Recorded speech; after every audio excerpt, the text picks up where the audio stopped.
Y descubrí el Consejo Local durante el día de diálogo ayer acerca del resettlement area del gobierno local na Ascuna Mercedes, kay no ipakabamidi con el lote y pone mohon el Santuyo Survey Firm, con quien entra contrata el gobierno local bajo el antes administración para hacer con el trabajo.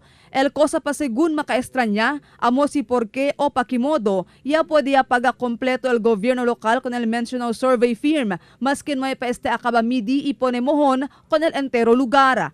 Según con Consejal Cesar Jimenez Sr., quien llama con el diálogo, cantidad de 1.9 millones de pesos, él ya paga el gobierno local na Santuyo Survey Firm.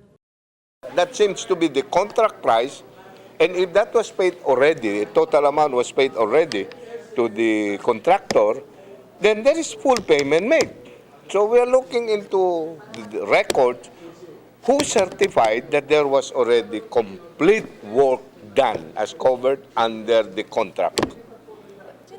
Y este documento, according to the city legal representative, Mr. Cabido, the COA told them that they cannot locate this document, which is very important. So, to my mind also, COA has the obligation to keep this record in custody. Si Perdido said, then they have to explain and answer, because that's a very important document as to who signed the certification, whatever. And by virtue of that document, payment was made. Según con Jimenez, el mga beneficiario del lugar, amo ahora el quien sale afectado con este asunto. Y habla si Jimenez, hindi pa pwede man award kanila con el lote, por causa kay no pa con este pwede DVD. Kasi right now, we have agreed that all conditional sale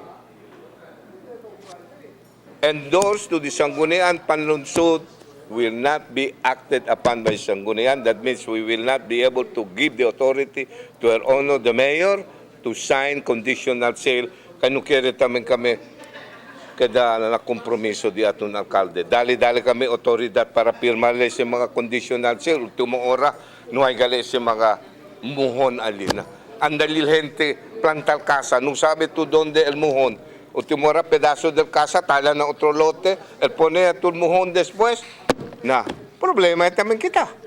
Mucho ya el quien queda na lugar, especialmente na Phase 1, y asegun kanila, no hay masya problema el di ila magalote, por causa kay Chenia este magamuhon, itapagay sila con este na gobierno lokal. Solamente el no pa pwede midi iponemohon amo el vacante lote na Ascuna. Mayoría según del mga takeda na lugar amo mga biktima de quema.